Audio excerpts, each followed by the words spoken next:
આજે આપણે ધોરણ 7 ની અંદર વિષય હિન્દીમાં પાઠ 4 ગયા વિડિયો લેક્ચરમાં આપણે બે ચિત્ર વિશે આપણે સમજ્યા હતા અને એના અઘરા શબ્દ પણ આપણને લખેલા જ હશે. આજે બીજા 3 ચિત્ર વિશે આપણે સમજવાનું છે. તો એના પહેલા પેજ નંબર 21 અને 22 આ બે પેજ ઉપરના ચિત્ર આપણે સમજવાના છે. પાઠનું નામ છે પત્ની ઓર ઘરની.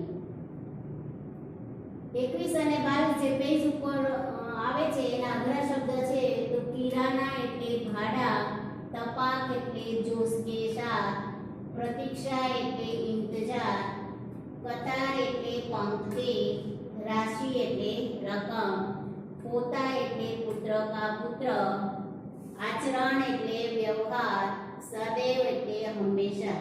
અને બે મુહાવરે આવે છે. ગુણો કી ખાન એટલે બહુત ગુણી, જેનામાં ઘણું બધું જ્ઞાન હોય એવી વ્યક્તિ. પાણી પાણી હોના, બહુત લજ્જિત હોના એટલે કે શરમાઈ જવું. કોઈ પણ ખોટું કાર્ય કરીએ અને એનાથી આપણને જે શરમ આવે, મોઢું છુપાવીએ, એ પાણી પાણી હોના. આજે આપણે જે ચિત્ર વિશે સમજવાનું છે તે ગજાનન કિરાના સ્ટોર વિશે, मकान मालिक किराया लेने आता है एना विषे અને નલ बिजली के बिल जमा कराना. તમારી પાસે ટેક્સ્ટ બુક છે જ, એનું પેજ નંબર 21 કાઢજો. गजानन किराया स्टोर वाला.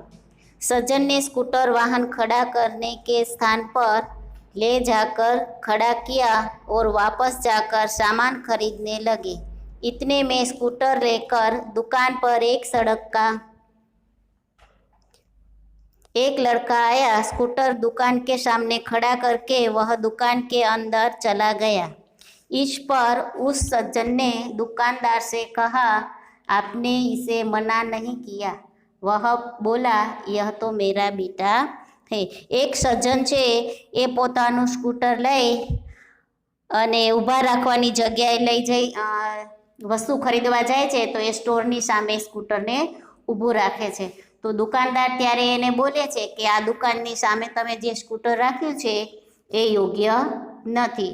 તમે તમારું સ્કૂટર છે એ યોગ્ય જગ્યાએ મૂકી અને પછી આવો.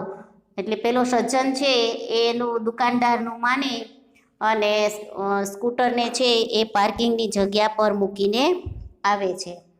कुछ लोग ऐसे भी होते हैं जो आदर्श की बातें करते हैं लेकिन जब उन्हें अपनाना પડે તો વે આદર્શ ભૂલ જાતે હે.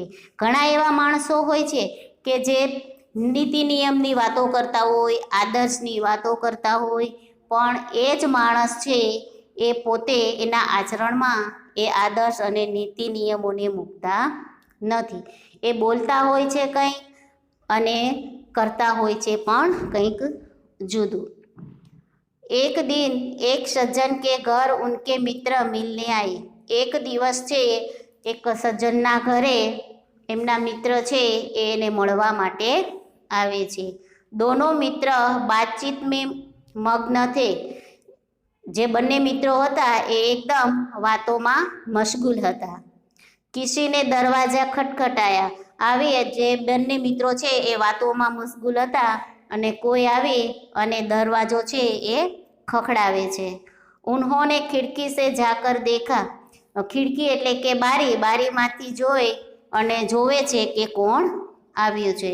બહાર મકાન માલિક ખડા થા. એ જે સજ્જન ભાઈ છે એ મકાન ભાડે રાખી અને રહેતા હતા અને મકાન માલિક છે એ પોતાના મકાનનું ભાડું લેવા માટે આવે છે. જો પિછલે 4 મહિના કા કિરાયા માગને બાર બાર આ રહા થા. જે સજ્જન ભાડે રહેતા હતા એનું 4 મહિનાનું મકાનનું ભાડું બાકી હતું એ લેવા માટે આવે છે. ઉન્હોને અપને બચ્ચે કો સમજા કર બહાર ભેજા. જે બંને મિત્રો વાતો કરતા હતા ને એમાંથી એને સમજાવી, પોતાના બાળકને સમજાવી અને બહાર મોકલે છે. જો એ બહાર પોતે આચરણમાં કંઈક શું કરે છે અને એનું કંઈક જુદું કરે છે. जब बच्चा बाहर गया तो मकान मालिक ने उससे कहा, तुम्हारे पिताजी से कहो कि मैं मकान का किराया लेने आया हूँ। શું કહે છે? પેલા સજ્જનને એમ કહે છે, સજ્જને છે એના બાળકને એવું કહે અને બહાર મોકલે છે કે પેલા જે બહાર ભાઈ આવ્યા છે એવું એને સમજાવે છે. શું સમજાવે છે? કે તુમારે પિતાજી છે કહો કે મેં મકાન કા કિરાયા લેને આયા હું. તારા પિતાજીને તું અંદર જઈ અને એવું કહે કે મકાનનું ભાડું લેવા માટે મકાન માલિક આવ્યા છે. બચ્ચે ને તપાક સે જવાબ દિયા.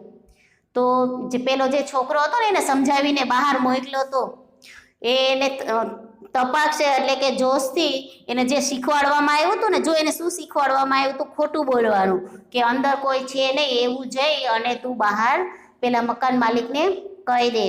તો એ તપાક છે એટલે કે જોશથી એકદમ એને જવાબ આપી દે છે. શું કહે છે?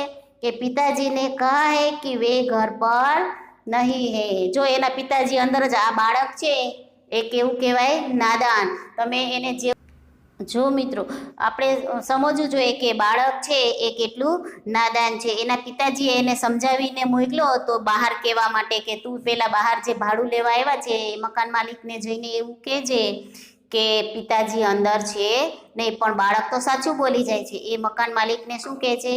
પિતાજીએ જ મને એવું કીધું છે કે મારા પિતાજી અહીંયા ઘર પર નથી. બચ્ચે કી બાત સુનકર મકાન માલિક હસને લગા. એ હસવા લાગે છે. घर में बैठे मित्र के चेहरे पर भी मुस्कान आ गई, जिसे देखकर वे सज्जन पानी पानी हो गए. બાળક છે એ સાચું બોલી જાય છે અને આ જોઈ અને ઘરની અંદર જે પેલા બંને એના બાળકના પિતાજી અને જે બીજા ભાઈ હતા એ આ વાતને સાંભળે અને એકદમ શરમાઈ જાય છે. શું કામ? એને કારણ કે બાળક છે એ ત્યાં બહાર જઈ અને એ સાચું બોલી જાય છે. एक सज्जन अपने पोते को यह सिखाया था कि हमें कभी किसी काम को गलत ढंग से नहीं करना चाहिए. एक सज्जन माणस છે એ પોતાના પોતે એટલે કે પોતાના પુત્રને શીખવાડે છે. શું શીખવાડે છે? કે જે કોઈ કામ હોય એ કોઈ દિવસ ખોટી રીતે કરવાનું નહીં. જે મુજબ નીતિ નિયમ મુજબ થતું હોય એ પ્રમાણે હંમેશા કામ કરવું જોઈએ. સદા આપની બારી કી પ્રતીક્ષા કરની ચાહીએ. કોઈ પણ કાર્ય કરવા જાય, લાઇટનું બિલ ભરવા જાય કે કોઈ પણ જગ્યાએ જાય જ્યાં લાઇનમાં ઊભું રહેવાનું હોય ત્યાં લાઇનમાં જ વ્યવસ્થિત આપણો વારો આવે એની પ્રતીક્ષા એટલે કે રાહ હંમેશા જોવી જોઈએ. આવું આ સજ્જન છે એ એના છોકરાને શીખવાડે છે. પણ જોજો એ બાળકે કેટલી જે શીખવાડેલી વસ્તુ જ્યારે એ એના દાદા જ્યારે ખોટું કરે છે ત્યારે શું થાય છે એ હવે આપણે જોઈએ.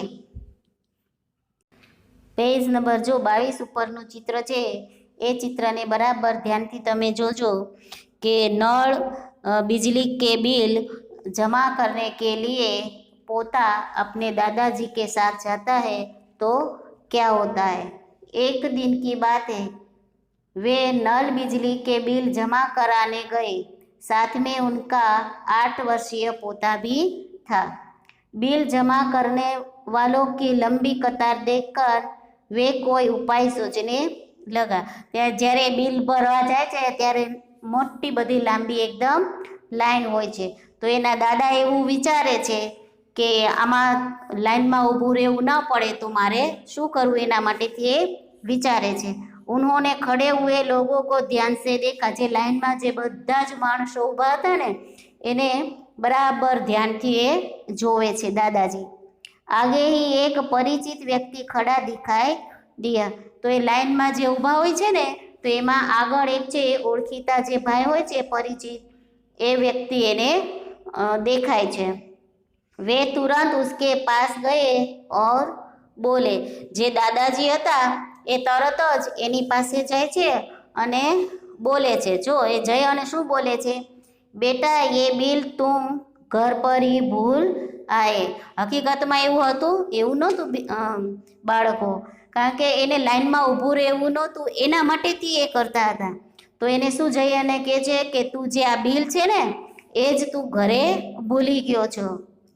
लो इसको भी जमा करा दो। શું કહે છે? એના હાથમાં મૂકી અને કહે છે આને પણ તું બિલ ભરી દેજે, એને જમા તું કરાવી દેજે। वह व्यक्ति कुछ बोले, उसने पहले ही बिल व राशि उसके हाथ में थमा दी और एक तरफ जाकर खड़े हो गए।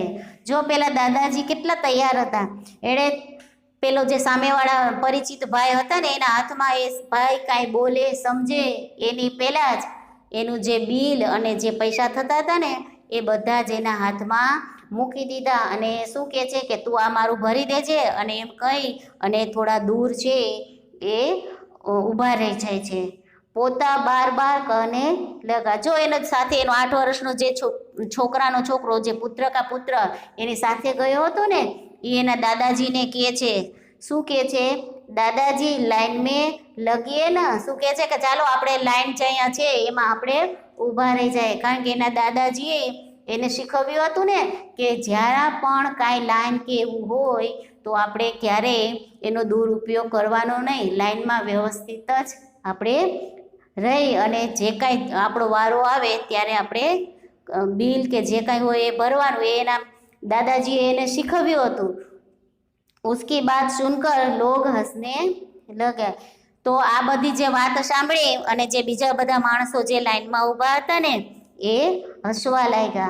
कहीं लोग ऐसे होते हैं जो आदर्श की बातें तो करते हैं, उन्हें अपनाते नहीं। ઘણા બધા એવા માણસો હોય છે કે જે પોતે આદર્શની વાતો કરે કે નીતિ નિયમોનું પાલન કરવું જોઈએ, લાઈનમાં જ જે કાંઈ બિલ કે હોય એ ભરવો જોઈએ, પણ એ ખાલી વાતો જ કરે, પોતે એનો પોતાની જિંદગીમાં એનો અમલ કરતા હોતા નથી।